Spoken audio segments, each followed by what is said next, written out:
Yesaya 40 ayat 6 sampai dengan ayat yang ke-8. Ada suara berkata, "Berserulah." Jawabku, "Apakah yang harus kuserukan?" Seluruh umat manusia adalah seperti rumput, dan semua semaraknya seperti bunga di padang. Rumput menjadi kering, bunga menjadi layu, apabila Tuhan menghembusnya dengan nafasnya. Sesungguhnya lah bangsa ini seperti rumput. Rumput menjadi kering, bunga menjadi layu, tetapi firman Allah kita tetap untuk selama-lamanya. Amin.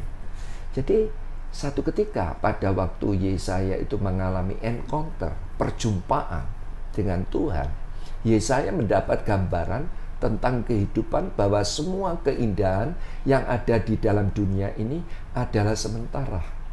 Alkitab berkata, apabila Tuhan menghembusnya dengan nafasnya, semua menjadi layu. Jadi itu sebabnya ayat ini mengingatkan kita harus mengizinkan Allah untuk mengalihkan kita dari perkara-perkara yang fana ke perkara yang abadi. Nah, ini penting kita kerjakan di dalam kehidupan kita sebagai anak-anak Tuhan. Fana itu apa? Fana itu dapat rusak. Fana itu dapat hilang. Fana itu dapat mati. Fana itu tidak kekal. Jadi kehidupan yang diizinkan, mengizinkan Allah untuk mengalihkan, supaya kita itu dialihkan ke perkara-perkara yang abadi. Saya percaya kita akan menjadi orang percaya Yesus yang sehat.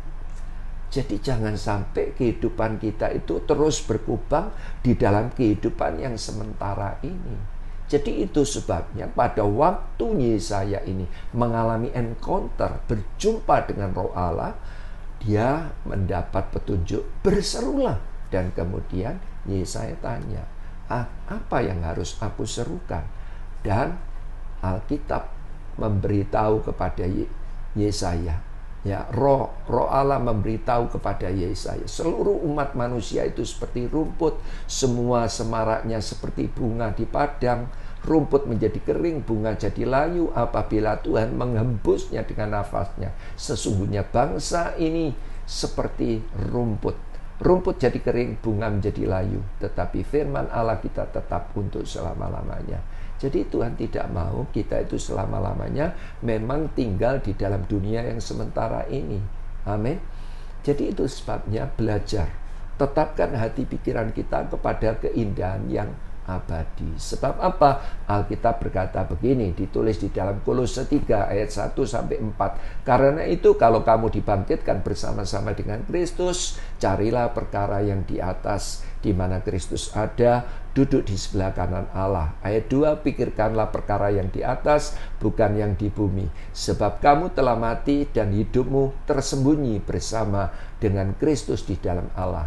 Apabila Kristus yang adalah hidup kita menyatakan diri kelak, kamu pun akan menyatakan diri bersama dengan Dia dalam kemuliaannya.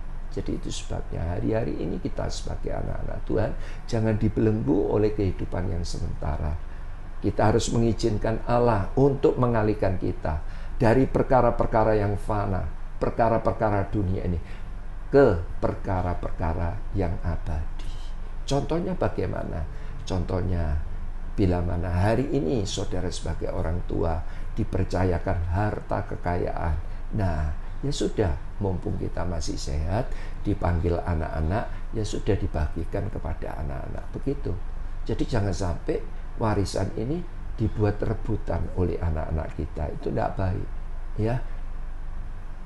Berbicara tentang iman, pengharapan kita, kasih kita kepada Yesus harus terbentang sampai kepada kekekalan, bukan kepada yang sementara ini saja, bukan sekedar yang sementara yang ada di dunia.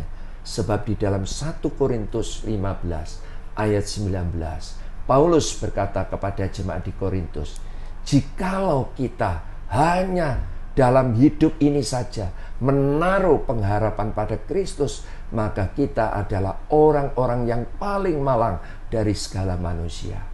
Jadi pengharapan kita itu harus terbentang sampai kepada apa?